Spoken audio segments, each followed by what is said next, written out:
Hey Camilo, this is Tim. Saw your post on Facebook about how to enroll more students in my flight school.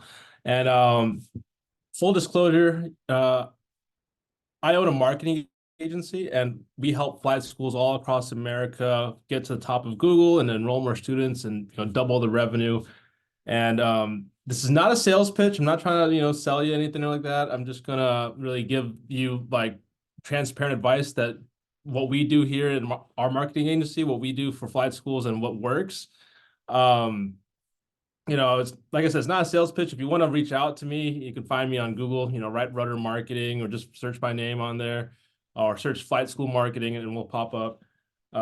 But in essence of this video, it's really focused just looking at what you're doing online and how that can influence really how to get more students, how to enroll more students, how to kind of get your brand, your flight school to be more omnipresent on the internet, that people can find you, and hopefully you can train and enroll more students and train more pilots, right? So that's the goal for any flight school. That's the goal for us as well. We just want to train more pilots, right? We want to grow our business. We want to have a bigger impact in the aviation community, right? So I'm going to share my screen really quick, and we're going to get into it.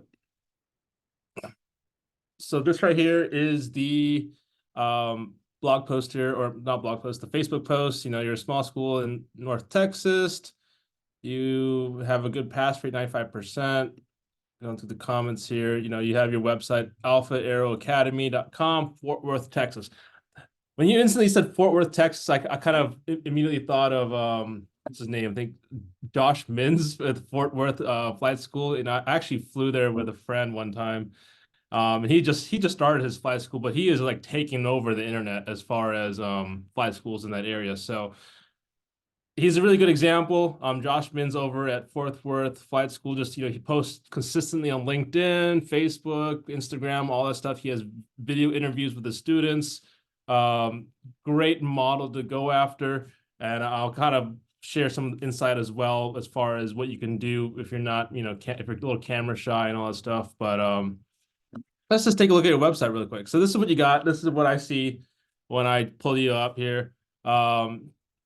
It's not overly, it's definitely a good website. I don't want to say it's a bad website.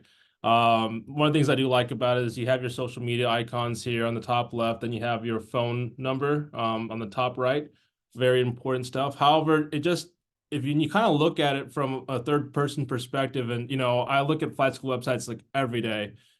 Um, it just looks like a lot of stock or AI imagery. It doesn't really look very human, so to speak. Doesn't really the brand doesn't really resonate if you're a new student. If you're just kind of looking in from the outside and you're just looking at flight schools around. If I was to come across your website, would I consider training at your school? Um, you really make the most impact in this kind of spot here. So also when you look at, let's see if I could do this. Oh, no. Oh, shoot. There it is. So this is what you look like on the cell phone. Um, it's not, it's pretty good on the cell phone actually, but you don't have the phone number on there. You have your WhatsApp kind of button there. Um, yeah, it's not too bad on the cell phone. So it works this way. When you go back to kind of the desktop view, I can just tell immediately it's a lot of stock imagery. You got a pilot with a doctor here, then you got an N number that's not an N number. So um just kind of just my few things in there. If this is actually Dallas, that's a pretty cool picture there. What I like to see with our websites that we do is we like to put a lot of pictures, especially in the homepage, of students, of our instructors, of the owner of the flight school. Usually, their headshot or with a behind a plane, smiling. Those are some of the things that we really like to consider, especially when we think about humanizing the interaction.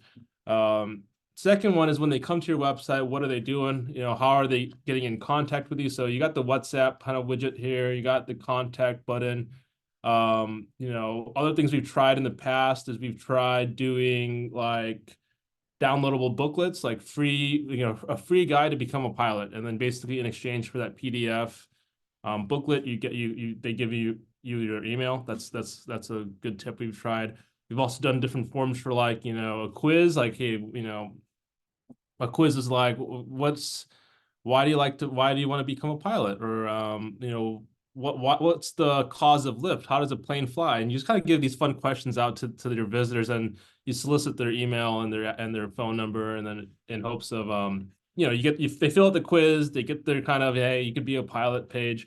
But what really matters is you got their email and their phone number, then you or the sales team or your front desk admin, they call them the next day, or not really the next day, really within the hour or a couple hours, and say, hey, saw you on our website, would you like to come in for a discovery flight? And then you start the sales process, right? You get the enrollment going, if you can do that.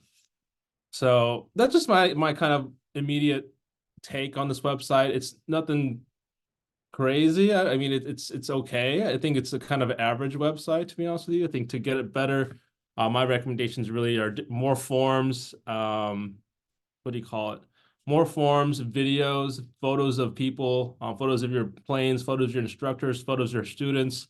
That would really humanize the interaction.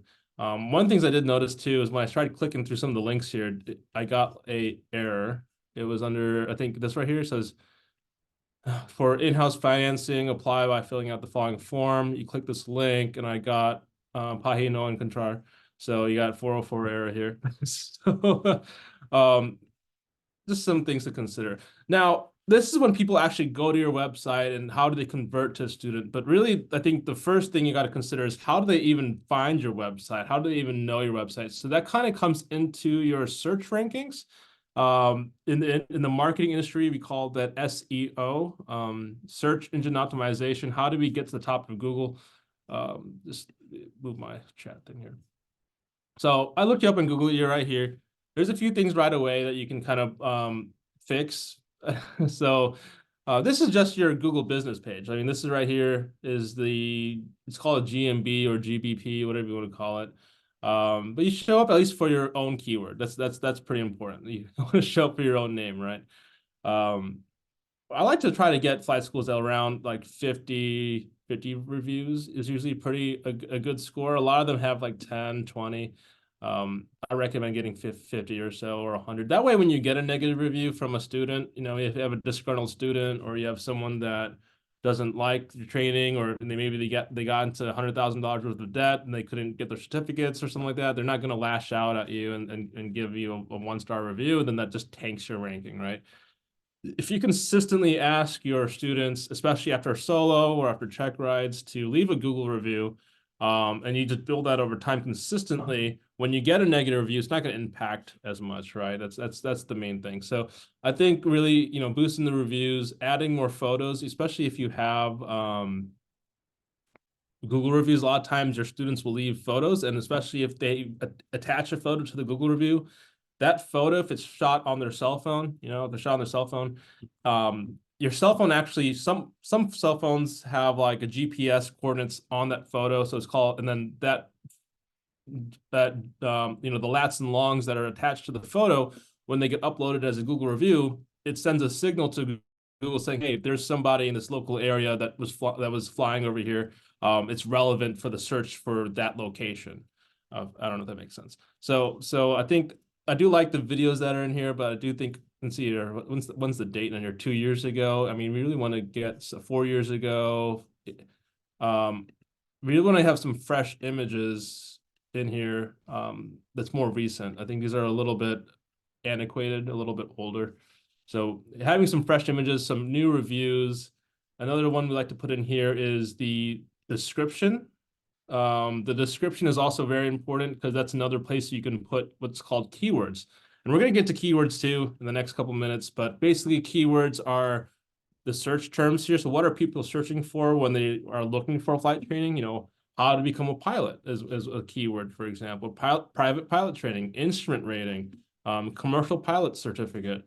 Those are types of keywords that you want to look for. Then also they look for location keywords too. So Fort Worth is, where you guys are based out of, right? So Fort Worth is here, but you can also add a lot of suburbs and areas. Let's kind of look at the maps.google.com. Let's go to Fort Worth, Texas.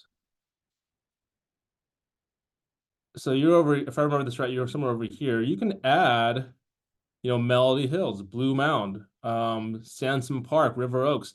Add that keyword to this description and also to your website too. That's another part too, is your titles and your headlines and your paragraphs. All those things should have those keywords. I mean, you do have, weather planning, pilot finance, courses, introductory flight, Cessna 172. There's some good keywords there, but you also want to add location keywords as well to your website and to your Google business. So that's a really good suggestion there too. So to really expand this, I think it's like 500 or 250 characters, or I forgot the ideal amount. It's like around 500, I think. But really add your services, which is private pilot training, instrument rating, commercial. Then you also want to add your location keywords. So Fort Worth, and then I forgot the other ones that was in here. Haltom City. This is the next one I looked in here. So I know Fort Worth was kind of the biggest area that you're looking for. So I did Google Fort Worth flight schools. This is what shows up. So if I was someone that's in the Fort Worth area looking for flight schools, this is what I see. I see Fort Worth Flight School. That's the Josh Mins guy. Shout out to him. He did a really good job kind of overtaking that business and growing it.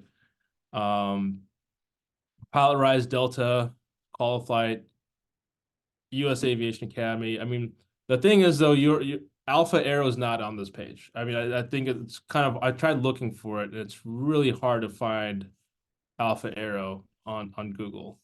And that's probably the number one factor contributing to like decreased pilot enrollment. This is another one too. So Reddit is also coming up on Google as far as a algorithm switch.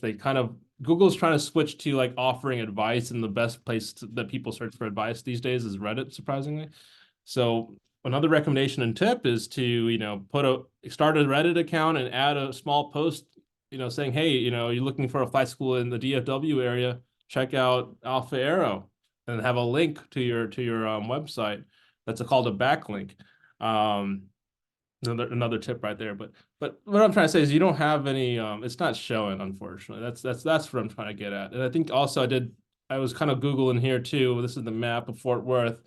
Type in flight school in here. Refresh it. So you have a sponsored ad. That's another option you can do too. You can spend money on advertising. That's about $1,000 a month, recommended minimum to Google. That's about $33 a day, which is $7 per click. So about 3, 4, 5 clicks per day.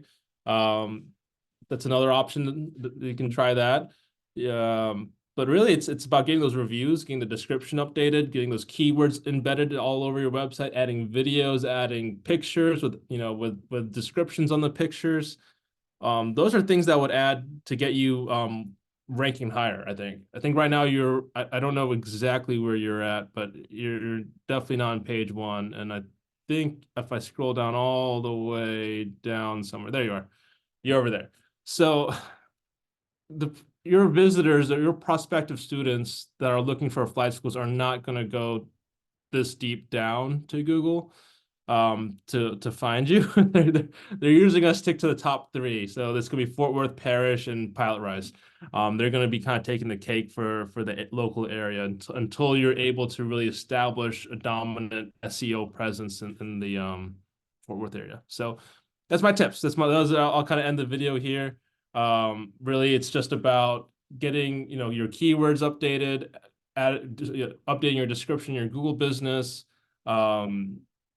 You can invest in ads as well. That's also an option too, but it's a lot of effort, and it's really worth it, because once you get to those top three spots, it's life-changing, if you honestly. When you get to the top spot for any local area, we just see flight schools just grow like exponentially, and that's the name of the game here. It's no longer word of mouth. It's no longer references. I mean, this is a new day and age with cell phones and Google. These are things you have to invest in if you want to stay on top. So that's my tip and advice for you. If you need any help, reach out to me. But I hope that helped a little bit, and I'll catch you around.